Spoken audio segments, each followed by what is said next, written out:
Hello all, welcome to my YouTube channel.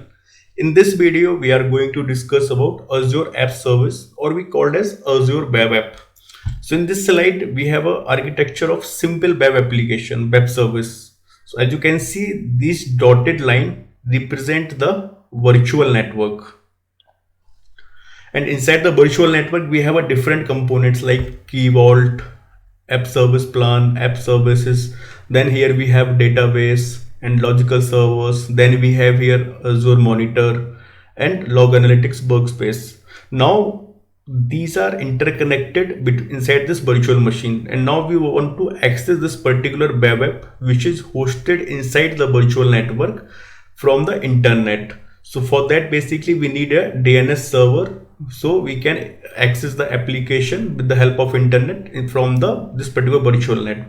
And to authenticate or authorize the web app on the browser, we are using here Azure Active Directory. So this is basically a very simple architecture of web app services. And there is one more thing you can see here, deployment slots. So this basically we will cover in further in this particular presentations. So let's start about like what is Azure App Services. So Microsoft Azure App Service is an HTTP based platform as a service for hosting web applications, REST APIs and mobile backends. So platform as a service means you don't need to manage any underlying PM or infrastructure. Microsoft Azure is providing you as a service which you can use, like you can directly upload your code and you can use the web app. You can deploy in your favorite language like .NET, .NET Core, Java, Ruby, Node.js, PHP or Python. So App Service not only adds the power of Microsoft Azure to your applications such as security, load balancing, auto scaling and automatic management. You can also take advantage of its DevOps capabilities such as CI/CD from Azure DevOps, GitHub, Docker and other sources. So the CI/CD parts we will see in demo when we create a Azure Web App Services. So basically whenever you check in your code or you made some changes in your code, it will automatically get deployed in your app services. With the app service, you pay for the Azure compute resources you use. The compute resources you use are determined by the app service plan that you run your apps on. So basically, whatever the applications you are going to deploy under particular app service plan, so basically you are going to charge for the particular plan which you have purchased, not for the application which you are running on the Azure app services, Azure app service plan. So there are n number of tiers basically which we see in going forward. So why we should use Azure App Services? So multiple languages and frameworks it supports. So as we discussed, ASP.NET, ASP.NET Core, Java, Ruby, Node.js, PHP and Python, and all supported by Azure App Services. So it's like you don't need to install any third-party softwares, or you don't need to set up any underlying infrastructure. You just need to create an app service, and as per your requirement you can choose a language and framework and you can deploy your applications. Automatic updates, the OS and language framework will be patched and maintained by Azure App Service, so you don't need to manage all these things. Containerization and dockerize your app and host a custom Windows or Linux container in app services, so you can deploy your application with the help of like basically you can containerize your application and you can run on an app service as well. Security and compliance, Azure's app service lets you manage service identities, limit IPs and integrate with Azure AD, Google, Facebook and Microsoft's. Global scale with high availability, scale up or out manually or automatically. So you can scale your application manually or automatically. There is a feature which is available in app service. Host your apps anywhere in Microsoft global data center infrastructure, and the app service SLA promise high availability. So if you want high availability and high scalability, then you have to use app services. There are some limitations with the in terms of Azure app services. So you cannot take RDP. because if you are using, like for example, if you're running your application, or you have deployed or host your application on any virtual machine, then if you have to do any kind of troubleshooting or anything you have to do, you can simply take RDP and you can check or do whatever you want. But in case of app service, there is no way to take RDP on the underlying virtual machine on which your app is running, because this is completely managed by Azure. Limits on installing third-party software and management tools. So if you have any dependencies which your application require, in that case you cannot use Azure App Services. Performance counters are not available. So performance counters can be a pain to work with, but they are critical to understand key metrics about IaaS applications and its .NET CLR. So without performance counter, there is no way to monitor things like garbage collection, IaaS queuing, and a lot of other data. But if you are using, like if you are deploying your application on virtual machine, then you can use this performance counter things. Basically, it's help us for troubleshooting your application in case of any issues. So next we have a Azure App Service Plan. So an app service plan at a very high level is the container in which your web application run. So to create an app service, you need an app service plan. Without an app service plan, you cannot create app services. So basically, app service plan is basically represent a compute resources, like how much memory, how much space, how much CPU cores you need to run your applications. So there are different SKUs or pricing tier which is available to create a app service plan. So based on our need, we need to choose the right plan, and there are few features which is available to a specific pricing tier. So you can deploy multiple web apps in the same app service plan. You do not need a separate web app for each web application. So like if you have created a one app service plan, so it means you can then multiple application on the same app service plan. You don't need to create multiple time, like for example, if you're going to create a or host a three web applications, then if all the three applications has the same requirement which is covered by the app service plan, single app service plan, in that case you should create only single app service plan and you can host all the three application under this particular app service plan. Generally, the price you pay is for the web app plan, not the web app. So your cost don't increase as you add more application to the same plan. So basically, whatever you are going to pay, you are going to pay for the plan. And under that plan, basically you can create multiple or you can host multiple your web app. Pricing tier of an app service plan determines what app service feature you get and how much you pay for the plan. So as I told, each app service plan has some unique or different features. Like if you're going from lower to higher, definitely you are going to add like some extra features in the upper plans. So this is the basically slides I have taken from Microsoft sites. So these are the tiers which is available to create a app service plan. So first we have free, then we have a shared, next we have a basic, then we have a standard, premium, and isolated. So these are the pricing tier basically which is available, and based on your needs you can choose whatever is like met your requirement. So you can see like custom domain which is not supported in free tier. This is supported in all, like apart from free, it's supported all the tiers basically.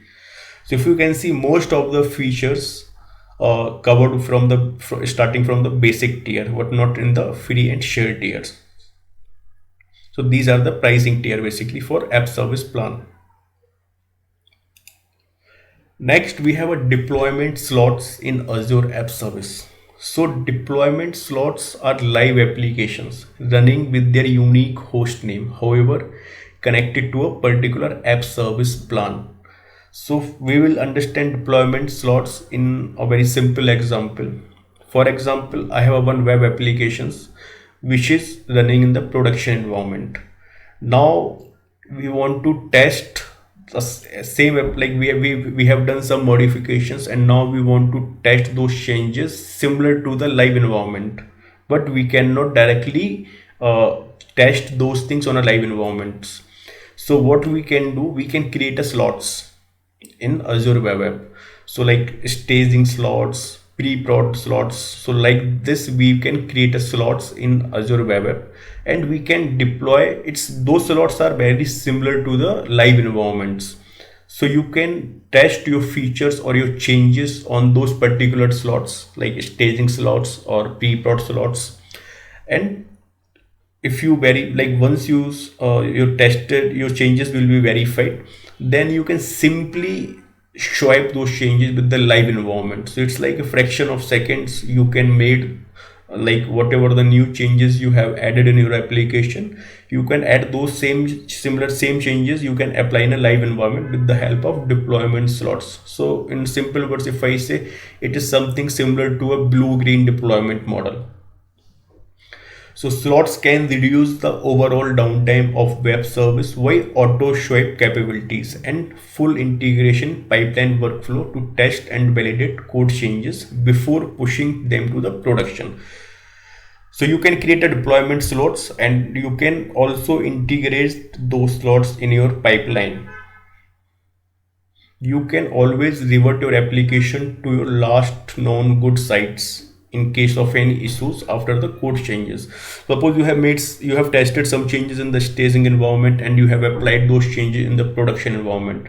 Later you find out like these are some issues and you have to revert that. So there is a features is available, last known good sites, you can revert back. So within a second, within a minutes, basically your changes will be reverted back. There are following option for swiping. So first we have manual swiping. So this name is still suggests like you have to manually go to Azure portal and you have to done the swiping.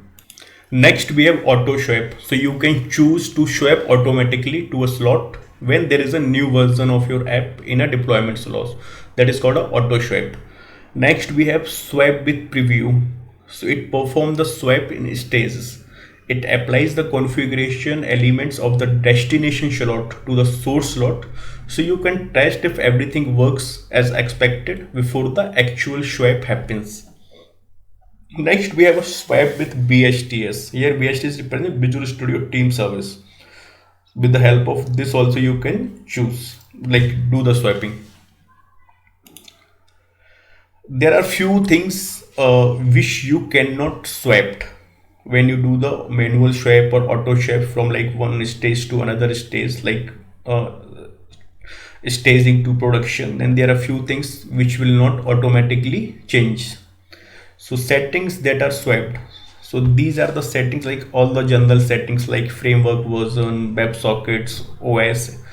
And next we have app settings based on demand. So these are the things basically auto swept, like all these are the changes will be automatically applied to your production slots as you have done the swiping. But there are few things which will not swipe and you have to do it manually, like URL or publishing endpoint, custom domain names, scale settings, IP restrictions, virtual network integration. So these are the things basically you have to do it manually. After swiping you have to make those changes. So okay, now we will see in demo why we will create a app service plan and we will create a app service. Then we will push some code from the GitHub to the app service. So let's start the demo. So I'm on my Azure portal. Here I have already created a resource group called web app demo. So we are going to create a resources inside this particular resource group. So first let me create a app service. So when you create an app service, at the same time you can create a app service plan, or if you want to create an app service plan first, you can simply search here app service. So you can create an app service plan from here. So I'm going to create an app service plan along with my web app.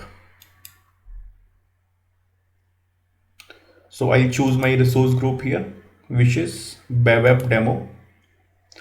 And the name I have to give, this web app name should be unique. So I'll put something demo 3212. So it's taken.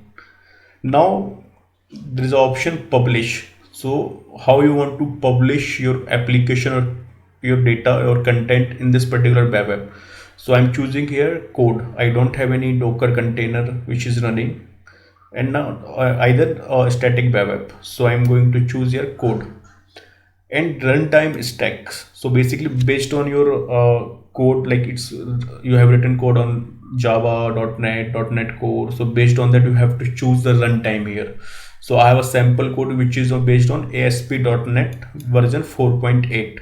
So if you can see, it's automatically taken Windows as an operating system, because the ASP.NET version 4.8 doesn't support on Linux. So if I choose, for example, .NET Core, so you can see here I have a both the option enabled, like because .NET Core support both the OS, Linux and Windows. But in our case, we have a code which is based on ASP.NET version 4.8. So reason I will choose Central India. So you can see it's automatically taking a pricing plan. So these are the tiers basically. So if I go here change tier, because it's just a demo purpose, so I'll choose free tier. So based on if I'll choose basically F1 tier. So these are the things you will get, like memories, storage. So you will get only 1 GB storage under this particular plan. And you can see here 60 minutes per day. Basically you can run your application only 60 minutes in a day under this plan. So based on our requirement, basically we have to choose this plan. Next I'll go to deployment. So here we have option for continuous deployment, GitHub. So I already have a GitHub account here, so I'll enable it because I'm going to take the code base from the GitHub account. So I'll open the GitHub account here. So I have a repository, Azure App Service Plan. So this is the code basically. This is a simple web app page which I'm going to deploy on this particular Azure Web App Services. So I have the okay. So let me choose the organization here, which is Subham Agrawal 17. Repositories, I have code base under this particular repo, and branch, I have only one branch, which is master branch. And I'll go to networking. So this enable network injection doesn't support under this particular plan. So you have to choose basic, standard, premium and upper plan basically. Next I'll go to monitoring. So if you want to enable application insights under your application, you can select yes. I'm not going to do because I don't have any data. Simple. Next I'll go to tags and I'll review and create. So when we create this app service, so basically we are creating two resources here. First is app service plan, and another resource we are going to create Azure web app. So it's going to take few minutes. So I'll pause the video. Once it's completed, I'll resume back. Okay, so my deployment is completed. I'll go to resources. So this is the app service basically which is running. There are a lot of features available, and the features deployment slots we have here.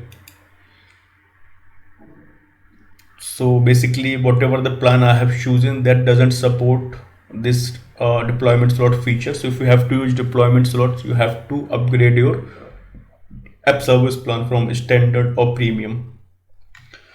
So let me browse my application. So I'll just copy this particular URL and I'll search it. So basically, as you can see, your web app is live, but we don't have your content yet. You have already deployed. It could take up to 5 minutes for your content to show up. So come back soon. So it is going to take some time to load the content. Like basically it's going to fetch the data from GitHub account, and it's going to compile and it's going to publish the content on this particular location. So we'll wait for a few minutes.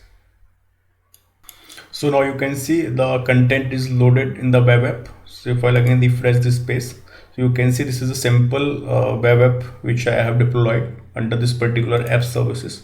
So if you see the URL of this particular app service, so this is the app service name which we have given here. So if you go here, this is the app service name demo3212, and this is the default DNS from the Azure. You can use your custom domain also in this particular, but that is applicable in the particular under like specific app service plan.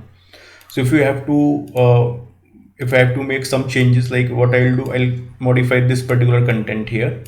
So what I will do, I'll go to my GitHub and I'll go to home directory, view, home, and here I have a index.cshtml page. So what I will do, I will just edit this particular line here.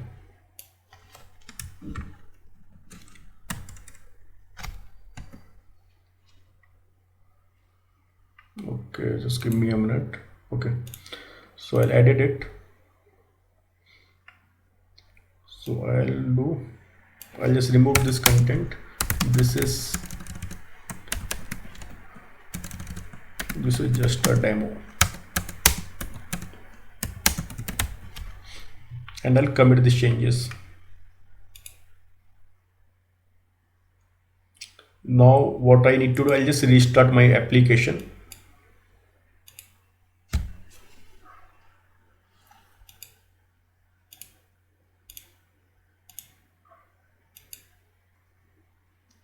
And it will take at least 2 to 3 minutes to get the content load.